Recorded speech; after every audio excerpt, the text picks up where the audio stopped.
Hello friends, welcome to our channel 0 to pi. आज हम देखेंगे direction cosine and direction ratio क्या होते हैं। देखिए, हमारे पास हम मान के चलते हैं। देखो, हमारे पास एक्स एक्सिस है, वाई एक्सिस है और जेड एक्सिस है। ठीक है, एक्स वाई और जेड एक्सिस है। हमने एक लाइन ली है अपनी तरफ से जो ओरिजिन से पास होती है। हमने एक लाइन ली जो ओरिजिन यही है। हमने एक लाइन ली जो ओरिजिन से पास होती है। हमने ओपी एक लाइन ली है जो ओरिजिन से क्या हो रही है, पास हो रही है। ठीक है, यहां तक। तो ये जो लाइन है एक्स एक्सिस के साथ मान लो अल्फा एंगल बनाती है। ये जो लाइन ली है आपने जो ओरिजिन से पास होते हुई जा रही है, ओरिजिन के साथ मिलके मिला रही है ये लाइन, तो ये एक्स एक्सिस के साथ अल्फा बनाती है। वाई एक्सिस के साथ मान लो ये बीटा एंगल बनाती है। और जेड एक्सिस के साथ यही एंगल बनेगा। जेड एक्सिस के साथ ये गामा बनाती है। तो इसको आप क्या कहोगे, जो ये अल्फा बीटा गामा है इनको आप क्या बोलोगे, डायरेक्शन रेशियो। आपने एक लाइन ली, वो एक्स एक्सिस के साथ अल्फा एंगल बना रही है, वाई एक्सिस के साथ बीटा बना रही है और जेड एक्सिस के साथ ये लाइन गामा एंगल बना रही है। तो इनको आप क्या बोलोगे, डायरेक्शन रेशियो बोलोगे। ठीक है, अगर इन एंगल्स के साथ में कोसाइन लगा दूं, तो वो क्या बन जाएंगे आपके, डायरेक्शन कोसाइन। मतलब क्या है, अगर मैं इन एंगल्स के साथ कोसाइन लगा दूं, मतलब कोस, अल्फा के साथ कोस लगा दो, ऐसे बीटा के साथ भी कोस लगा दो, ऐसे ही गामा के साथ भी कोस लगा दो, तो ये जो बन गए ये क्या है आपके, डायरेक्शन कोसाइन। ठीक है, तो यही लिखा हुआ है। देखो, एक लाइन है जो पास हो रही है थ्रू द ओरिजिन। एक लाइन ली जो पास हो रही है ओरिजिन से, मेक्स एंगल अल्फा बीटा और गामा विद एक्स वाई और जेड एक्सिस। एक्स एक्सिस के साथ अल्फा एंगल बना रही है, वाई एक्सिस के साथ बीटा और जेड एक्सिस के साथ गामा एंगल बना रही है। तो उनको हम क्या बोलेंगे, डायरेक्शन रेशियो बोलेंगे। ठीक है, और अगर इनके साथ मैं कोसाइन ऑफ एंगल्स कर दूं तो ये क्या हो जाएगा, डायरेक्शन कोसाइन हो जाएगा। ठीक है, means cos alpha, cos beta, cos gamma कर दूं तो ये क्या हो गए, आपके डायरेक्शन कोसाइन हो गए। यहां तक क्लियर है। अब देखिए, अगर आपको ये गिवन हो, ए बी, नोट करके कर लेना इसको आप। अगर ए बी और सी क्या है आपके पास, or direction ratio. A B C direction ratio लिया आपने, डायरेक्शन रेशियो, और यहीं पे एल एम और एन आपने माना क्या है, डायरेक्शन कोसाइन। आपने लेट किया कि एबीसी आपके पास डायरेक्शन रेशियो है, एल एम एन कोई भी डायरेक्शन कोसाइन है। तो इन दोनों के बीच में रिलेशन क्या होगा, बात मेन ये है कि डायरेक्शन रेशियो और डायरेक्शन कोसाइन के बीच में रिलेशन क्या होगा, या फिर हम डायरेक्शन रेशियो गिवन हो तो डायरेक्शन कोसाइन हम कैसे निकाल सकते हैं।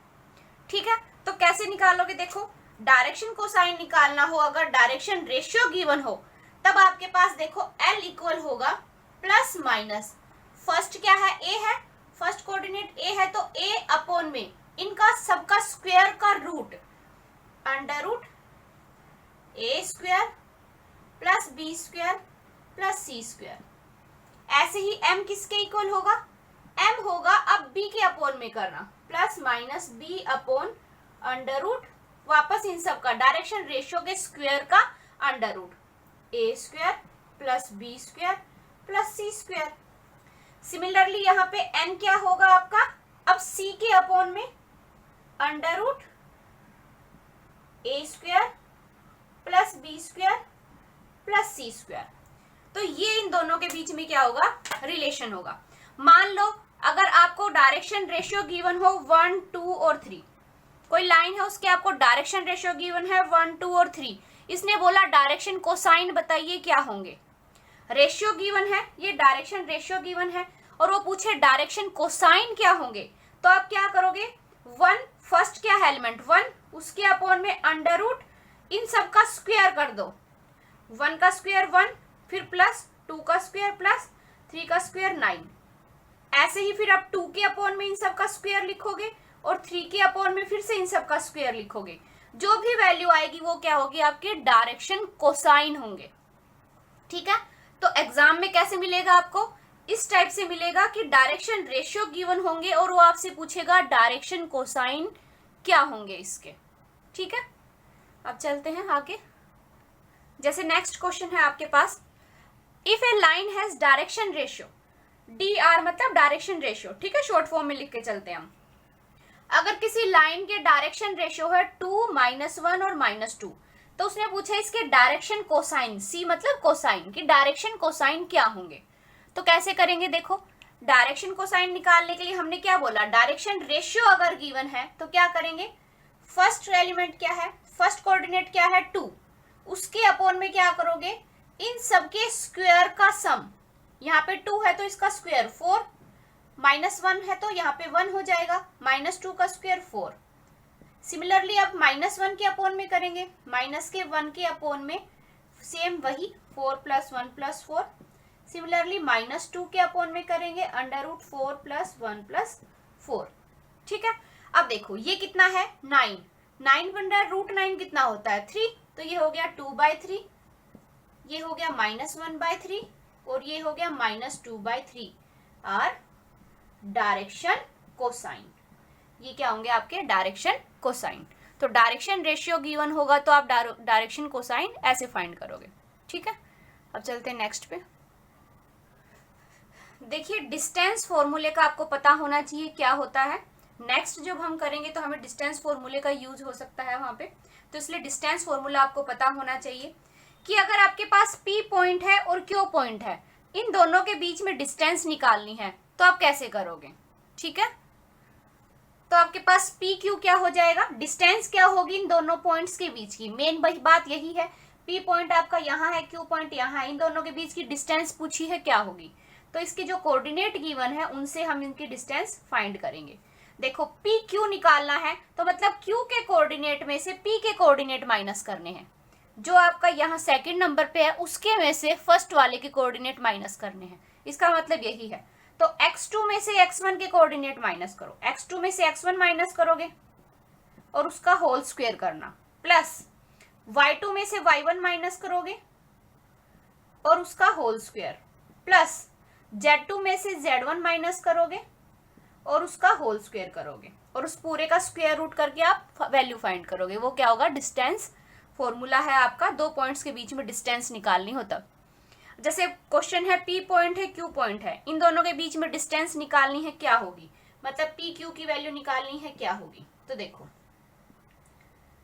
हमें क्या करना है, देखो Q के कोऑर्डिनेट में से P के माइनस करने, देखो 1 में से माइनस करना है -2, यही है इसका स्क्वायर, प्लस 2 में से 4 माइनस करना है उसका स्क्वायर कर देना, -4 -5 -1 इसका स्क्वायर, क्या बना ये आपके पास, देखो ये माइनस माइनस प्लस हो गया, 1 + 2 3, 3 का स्क्वायर 9, माइनस का 2 उसका स्क्वायर करोगे तो 4, माइनस का 6 उसका स्क्वायर करोगे तो 36, तो ये कितना आया आपके पास √49, तो क्या आया 7। तो डिस्टेंस क्या आई 7, इन दोनों पॉइंट्स के बीच में डिस्टेंस कितनी है 7 यूनिट। ठीक है, 7 यूनिट, ये क्या हो गया आपका आंसर हो गया। तो डिस्टेंस निकालनी हो दो पॉइंट से तो आप ऐसे निकालोगे, बहुत इजी है, इसके ऊपर ज्यादा एग्जांपल नहीं दूंगी मैं। अब चलते हैं नेक्स्ट पे। नेक्स्ट है, देखिए अगर आपको डायरेक्शन रेशियो निकालना हो लाइन सेगमेंट का, जो कि P और Q पॉइंट गिवन है आपके पास P पॉइंट है और Q पॉइंट गिवन है, ये लाइन सेगमेंट है आपकी, इसके डायरेक्शन रेशियो निकालने हो अगर तो कैसे निकालोगे। अभी तक तो आपको डायरेक्शन रेशियो गिवन थे, लेकिन अगर दो पॉइंट गिवन हो और फिर आपसे पूछे डायरेक्शन रेशियो क्या होंगे तो क्या करोगे आप, देखो P और Q पॉइंट गिवन है तो Q के पॉइंट में से x के कोऑर्डिनेट माइनस कर देना, x2 में से x1 माइनस कर देना, एक ये डायरेक्शन रेशियो आ जाएगी, y2 में से y1 माइनस कर देना, दूसरा डायरेक्शन रेशियो, z2 में से z1 माइनस कर देना, ये डायरेक्शन रेशियो आ जाएंगे। तो इस तरीके से आप आप डायरेक्शन रेशियो निकाल सकते हो। जैसे आपके पास क्वेश्चन है कि डायरेक्शन रेशियो निकालो इस लाइन सेगमेंट का जो ज्वाइन करता है इन दो पॉइंट को, ये जो लाइन सेगमेंट है इन दोनों पॉइंट से मिलके बनी है, इसके डायरेक्शन रेशियो निकालो क्या होंगे। तो डायरेक्शन रेशियो कैसे निकालोगे आप, देखो अगर ये P पॉइंट है और ये Q पॉइंट है तो डायरेक्शन रेशियो क्या हो जाएंगे, 1 में से माइनस का 2 माइनस करोगे, 1 में से माइनस का 2 माइनस किया, 2 में से 4 माइनस करोगे, 2 में से 4 माइनस किया, 3 में से 5 माइनस करोगे और माइनस ऑलरेडी है ही है। ठीक है यहाँ तक। तो डायरेक्शन रेशियो क्या हो गई आपके पास, डायरेक्शन रेशियो हो गई यहाँ से 3, यहाँ से माइनस का 2 और यहाँ से 8, डायरेक्शन रेशियो आ गई अब आपके पास। अगर इसी क्वेश्चन में वो पूछे डायरेक्शन रेशियो ना पूछ के डायरेक्शन कोसाइन पूछ ले, तो डायरेक्शन रेशियो निकालेंगे सबसे पहले, हमने डायरेक्शन रेशियो निकाल लिए। ठीक है, अब डायरेक्शन कोसाइन हमें निकालने आते ही हैं। डायरेक्शन कोसाइन क्या होगा, फर्स्ट कोऑर्डिनेट के अपॉन में जो बच गए इन सब का जितने भी है सबके स्क्वायर का सम, 3 का स्क्वायर 9, -2 का 4, 8 का स्क्वायर 64। तो यहाँ पे सेकंड कोऑर्डिनेट लो, माइनस का 2, इसके अपॉन में फिर से सबका स्क्वायर, थर्ड लिया 8, 8 के अपॉन में फिर से सबका स्क्वायर, 9 + 4 + 64। तो क्या बन गए आपके, ये देखो 3/√77, ये हो गया माइनस का 2/√77 और ये हो गया 8/√77। ये क्या हो गए आपके डायरेक्शन कोसाइन। तो अगर ऐसे दो पॉइंट गिवन हो, दो पॉइंट गिवन है आपके पास P और Q और उसने पूछे डायरेक्शन कोसाइन क्या होंगे, तो सबसे पहले आपको डायरेक्शन रेशियो निकालना आना चाहिए। डायरेक्शन रेशियो कैसे निकालोगे, Q के कोऑर्डिनेट में से P के कोऑर्डिनेट माइनस कर देना, फिर जो कोऑर्डिनेट आएंगे वो क्या होंगे, डायरेक्शन रेशियो हो जाएंगे। अब डायरेक्शन रेशियो से हमें डायरेक्शन कोसाइन निकालना आता ही है, तो डायरेक्शन कोसाइन निकाल लेंगे। ठीक है, तो ये आप ध्यान रखना। नेक्स्ट है हमारे पास कि प्रोजेक्शन ऑफ लाइन सेगमेंट। अगर प्रोजेक्शन निकालना हो लाइन सेगमेंट का जॉइनिंग द पॉइंट P और Q, P और Q को पॉइंट को ज्वाइन करती हुई है on a line with direction cosine, और आपके पास डायरेक्शन कोसाइन गिवन हो और दो पॉइंट गिवन हो, उस लाइन सेगमेंट के दोनों पॉइंट गिवन हो, तो प्रोजेक्शन ऑफ लाइन कैसे निकालोगे आप, x2 - x1, वही डिस्टेंस फॉर्मूला जैसे लगाते हो, x2 में से x1 माइनस करोगे, y2 में से y1 और z2 में से z1। जैसे आप डायरेक्शन रेशियो निकाले थे अभी, सेम वैसे ही आपने ये डायरेक्शन रेशियो निकाल लिए और इनको डायरेक्शन कोसाइन जो है उनसे आप क्या करोगे, मल्टीप्लाई करोगे। जो दो कोऑर्डिनेट गिवन है P और Q, उसमें आप क्या करोगे, x2 में से x1, y2 में से y1 और z2 में से z1 माइनस कर दिया। और जो डायरेक्शन कोसाइन, याद रखना डायरेक्शन कोसाइन गिवन है ये, उनको मल्टीप्लाई कर देना, वो आपकी वैल्यू आ जाएगी। जैसे अगर आपके पास A पॉइंट है ये, B है ये, on a line whose direction ratio are this. अब देखो हमें तो डायरेक्शन रेशियो गिवन है, लेकिन हमें तो चाहिए क्या, डायरेक्शन कोसाइन चाहिए। तो डायरेक्शन रेशियो से सबसे पहले हम डायरेक्शन कोसाइन निकाल लेंगे। तो डायरेक्शन कोसाइन क्या होंगे आपके पास, 6 अपॉन में इन सब के अंडर रूट का स्क्वायर, 36 प्लस 2 का स्क्वायर 4 और 9। ठीक है, यहां से फिर आ गया 2 अपॉन में अंडर रूट, इन सब का स्क्वायर करके सम करोगे तो आपका 49 आएगा, 49 लिख दू डायरेक्ट, 3 अपॉन अंडर रूट 49। तो आपके पास डायरेक्शन कोसाइन क्या आ गए, 6/7, 2/7 और 3/7 आ गए डायरेक्शन कोसाइन आपके पास। अब हम लगा सकते हैं ये रूल, देखो x2 में से x1 माइनस करना है, तो 2 में से माइनस का -1 करना है और इसको मल्टीप्लाई करना है फर्स्ट L से, ये L हो गया, ये M हो गया, ये N हो गया, इसको 6/7 से मल्टीप्लाई करो, प्लस अब 5 में से 0 माइनस करो, y2 में से y1 करोगे तो 5 में से 0 और M से मल्टीप्लाई कर दो, प्लस 1 में से 3 माइनस करो और इसको 3/7 से मल्टीप्लाई कर दो। अब वैल्यू निकाल लो, देखो यहां से 2 और 1 3, 3 इंटू में 6 18/7 प्लस 5 इंटू में 2 10/7 माइनस 3 में से 1 गया माइनस का 2, -2 इंटू में 3 -6/7, मतलब 22/7। तो ये क्या हो गया, आपका आंसर हो गया। इस तरीके से आपको इस टाइप के क्वेश्चंस को सोल्व करना है। अब चलते हैं नेक्स्ट टाइप पे। अब देखिए नेक्स्ट, देखिए अगर आपके पास, हमने LMN को डिनोट किया था डायरेक्शन कोसाइन से, LMNR डायरेक्शन कोसाइन क्या है, डायरेक्शन कोसाइन है। तो देन क्या रिलेशन बनेगी कि L square plus M square plus N square हमेशा 1 के इक्वल होगा। ये आपको लर्न रखना है। L square plus M square plus N square equal to 1। या फिर देखो डायरेक्शन कोसाइन हमने क्या बोला था, cos alpha cos beta cos gamma. तो यहां से हम बोल सकते हैं cos square alpha plus cos square beta plus cos square gamma हमेशा कितना होगा, 1 होगा। तो ये दोनों रिलेशन आपको लर्न रखनी है। डायरेक्शन कोसाइन अगर एल एम एन है तो L square plus M square plus N square equal to 1 होगा। ठीक है।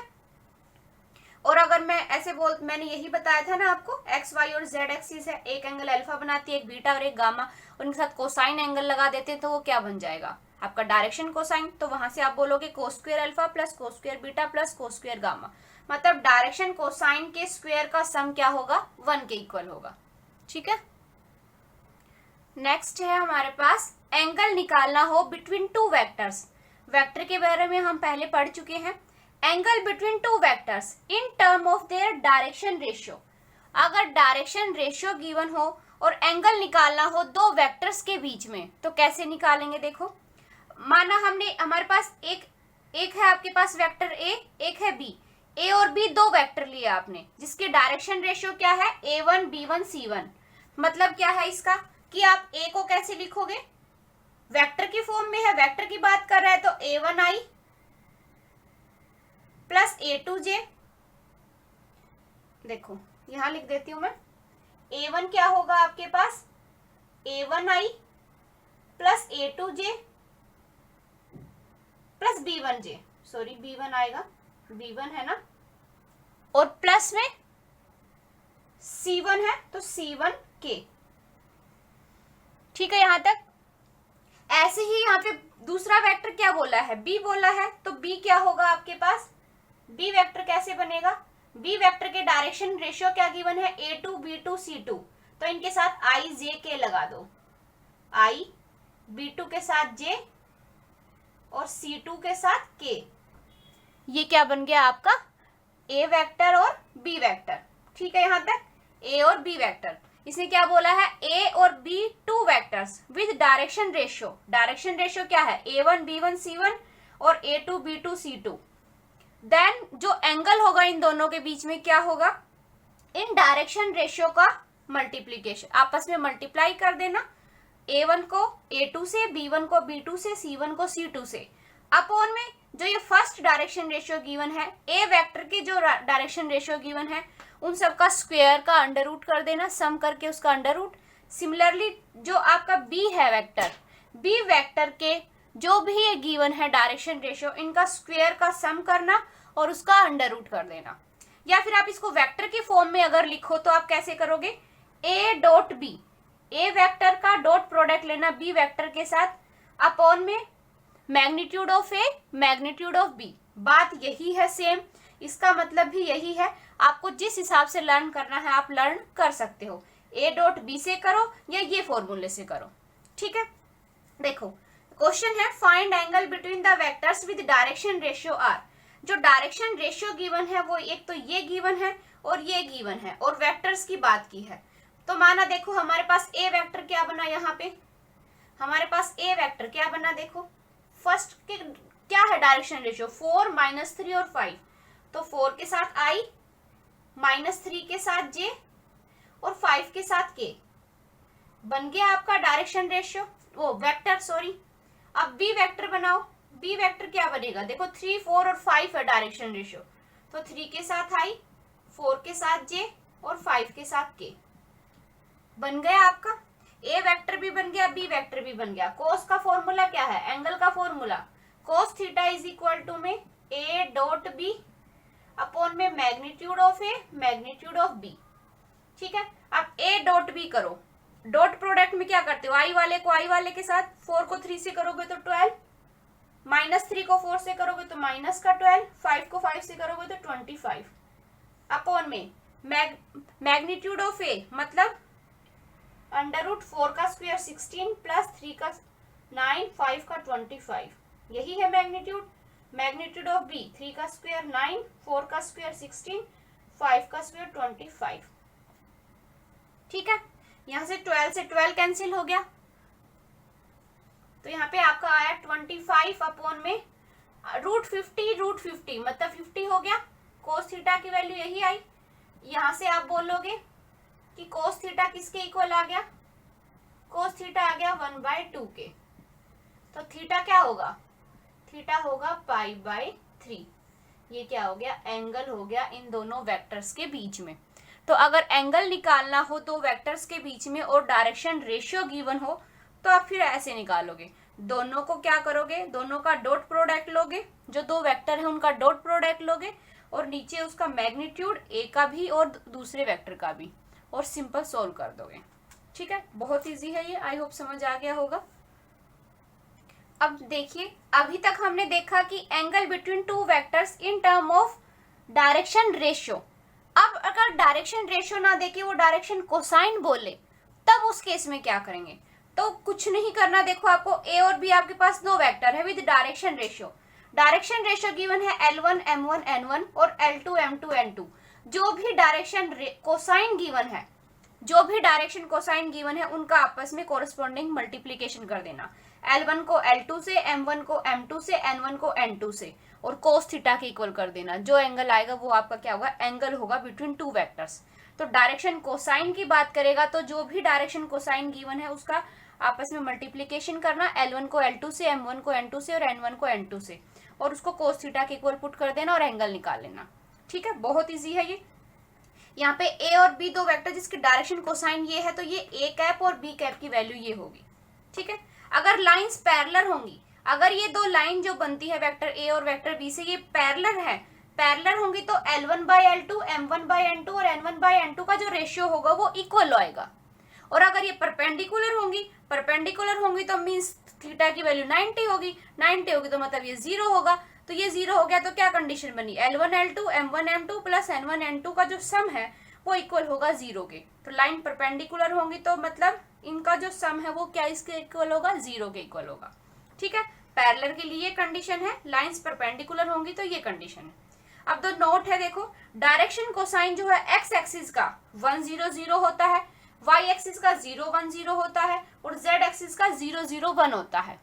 ठीक है, any vector equally inclined to all 3 axis, कोई भी वेक्टर जो है इक्वली इंक्लाइंड करता है ऑल 3 एक्सिस के ऊपर, तीनों एक्सिस पे इक्वली इंक्लाइंड करता है, मतलब इक्वली एंगल बनाता है तीनों लाइंस के साथ, तो तब उस केस में डायरेक्शन कोसाइन क्या होंगे, तो उस केस में डायरेक्शन कोसाइन क्या होगा, +-1/√3 +-1/√3 +-1/√3। अगर वो तीनों लाइंस के साथ इक्वली इंक्लाइंड करता है तो आपके पास डायरेक्शन कोसाइन होंगे +-1/√3 हर केस में। ठीक है।